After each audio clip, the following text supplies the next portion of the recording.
Good morning and welcome to the locker room. Coach Ack here, and today's message is, if at first you don't succeed, but don't worry, it's not going to be try again, although that's perfectly good advice. Today, we want to focus on our attitudes towards setbacks and challenges. So often, I see talented but undisciplined people lose their way just because they hit a wall, and rather than regroup, they run. Most success stories start out as failure stories. But with each failure, we must evaluate and learn from what went wrong. We have to build on the positive, and we have to pick ourselves up and keep pushing forward. See, when we don't see instant success, it's easy to give up. But that's not how champions think. Let's take a look at two examples from the tennis world that really couldn't be further apart. On one hand, we'll take my son. On the other hand, Rafa Nadal. Let's start with my son. He recently played in his very first USTA-sponsored tennis tournament. Big time for a 12-year-old. And his age bracket attracted players from outside the state.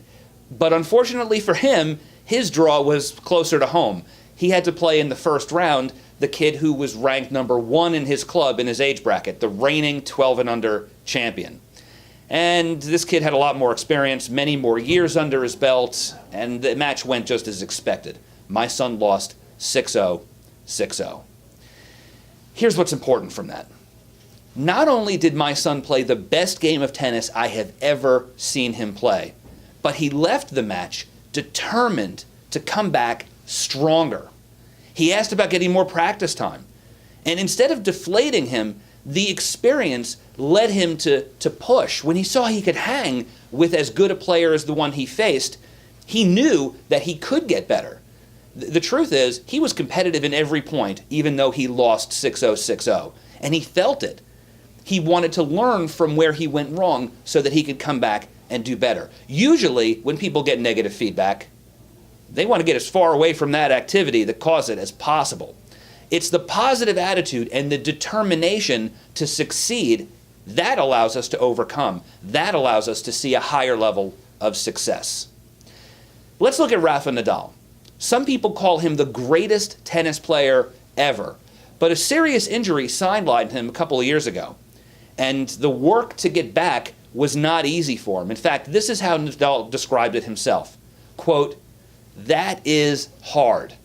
Does it make sense to keep working when you are not seeing one positive result during the work?" End quote. Of course, rather than give up and put his career off to the side, he kept working, and he kept taking every small victory from each day of rehab, and he did bounce back. In fact, in 2013, when he came back from that injury, Nadal won 2 Grand Slam titles, and that was on top of the 10+ that he had won before. Those 2 that he won in 2013, that's more than most tennis players will ever win in their entire lives. And he did it after bouncing back from a severe injury. So take the positive out of all of your setbacks. Keep pushing yourself to improve and get better. And you'll celebrate that huge victory. I'll certainly keep everybody posted on my son's progress as he chases down all of Nadal's Grand Slam championships. But if at first you don't succeed, learn from it and get better. Bounce back. Do this, and you'll be living your very best life.